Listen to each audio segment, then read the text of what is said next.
Are you a web designer who feels like you're constantly being asked to lower your prices? Your prospects and clients don't seem to see the value that you can provide them and always ask you to lower and lower and lower your price. Competition is growing and you can't find a way to increase your prices. Well, in this video, I'm going to show you the 4 proven ways that I've used to constantly increase my prices, and some of them you can do overnight. So the first way to increase your prices is to sell a solution only you can deliver. You know, in the world today, there are millions of web designers. Some of these web designers work from home, some of them work in large businesses, some of them are in a third world country. Others are kids who are building websites in their bedrooms. And the prices they're demanding are all the way from $20 or $30 to $100 to $1,000 to $5,000 to $10,000 to $100,000. Now, why can some web designers command large prices where others struggle to get $500 for a website? And the reason is because you have to sell a solution that only you can deliver. If you just sell a WordPress website or a Wix website, there are millions of people who can deliver those kind of websites on Upwork or on the internet today. But if you sell a specific solution that when someone hears what it is and they realize there is no other web designer who actually will deliver that solution for me except you, all of a sudden they'll pay whatever you ask for that solution. Now I call it IP.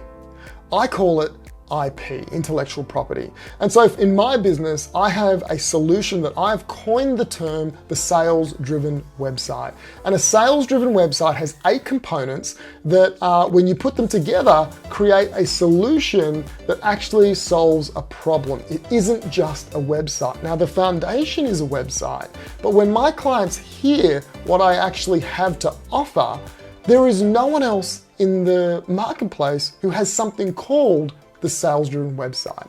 And I don't know any other businesses that actually deliver the feature set that I deliver in this website. Now, did I come up with all this intellectual property myself? No. What I did is I went out there and I looked at the best features of websites and I packaged them up and I gave it a name called the sales-driven website.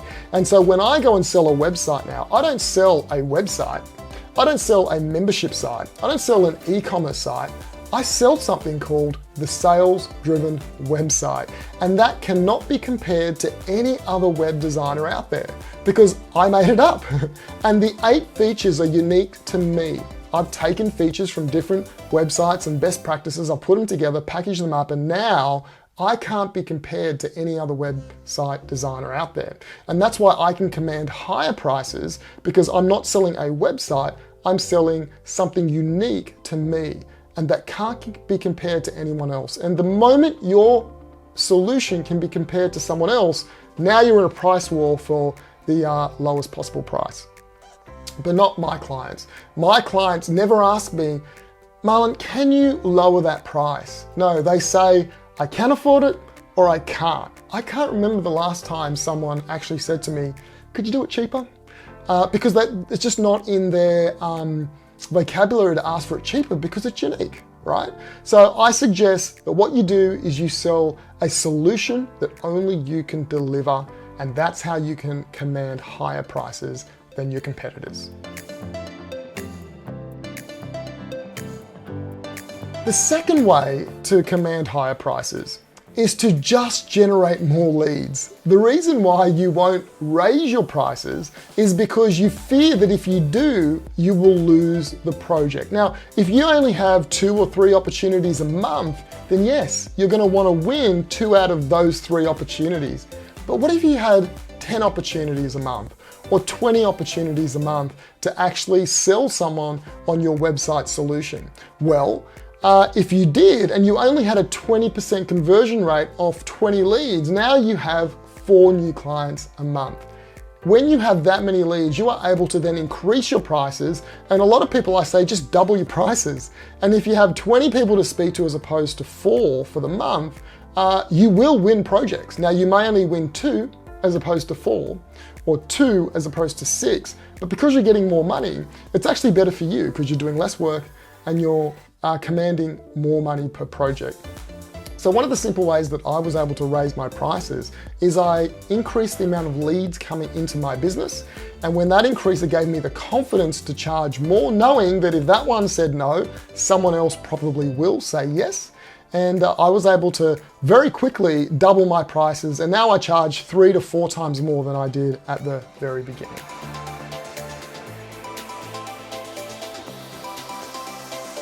The third way to raise your web design prices is to sell an outcome. Don't sell a website, sell an outcome.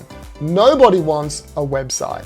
Nobody thinks they need a website. A website is pretty much a commodity right now. Most business owners have a bad experience with their website because it does nothing for them. It's a brochure that they've paid for and it hasn't generated any leads. It hasn't really won them any extra work.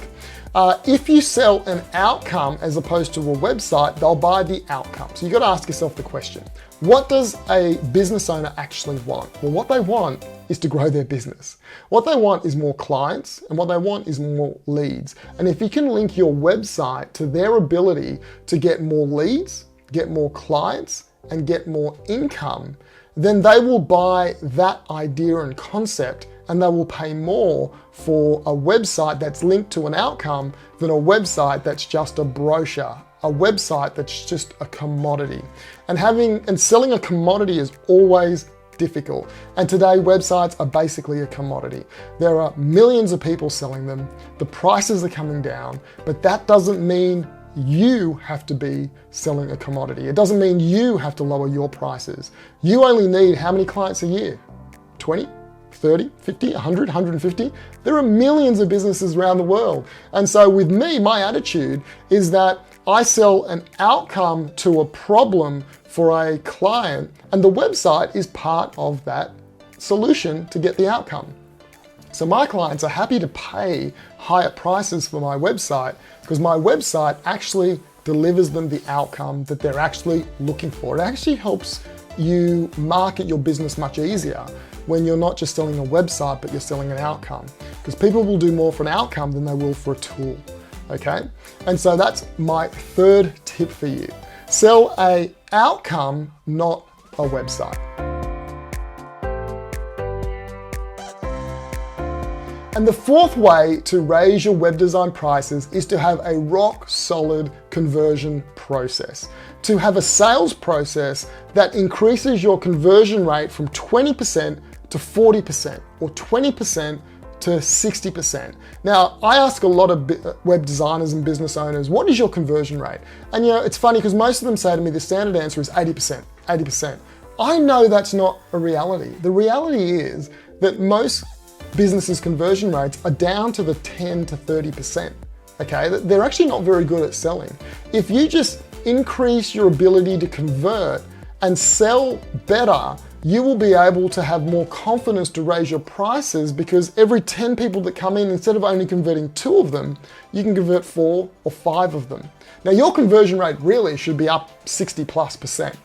But if it is lower than that, increase your conversion rate and you will be able to increase your prices because you'll be having more clients come through the door. The biggest reason why people don't increase their prices is because of fear. They fear that if they increase the price, then they will scare their clients off and they'll have no work. But like I said, if you have more leads coming in and you're converting more people of those leads that come in, you'll have the confidence to raise your prices. So create a rock solid sales process that you know that every 10 people that come in, you're not converting 15 or 20%, you're converting 40, 50, 60, and 70% of those people that come in to ask for your solution. I want to give you a bonus way to raise your prices. And it's pretty simple. It's ask. You just have to ask for a higher price. Do you know, most clients actually don't know how much a website should cost. They may think it's $1,000 or $2,000 or $5,000 or $10,000 or $20,000, but they actually don't know. And if you tell them a number, all of a sudden that number will set their expectation. But if you tell them a number that's much lower than what it should be, their expectation will be set much lower. And so what I found, the quickest method that I used to raise my prices was just to ask for a higher price. And it's amazing, my conversion rate did not change. The problem with asking is you, it's actually not the client. You are the one that's fearful of asking because of what might happen, the negative thing that might happen. But your client actually, if you've done a good job engaging them, will actually follow you. They'll follow you when it comes to price, they'll follow you when it comes to features, they'll follow you when it comes to advice.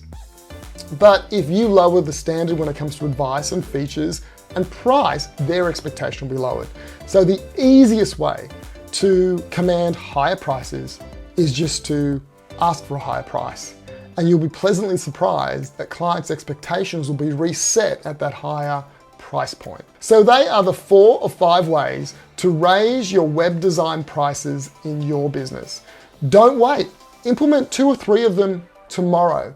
You know, the only reason why you are getting less than you deserve when it comes to web design is because of these reasons.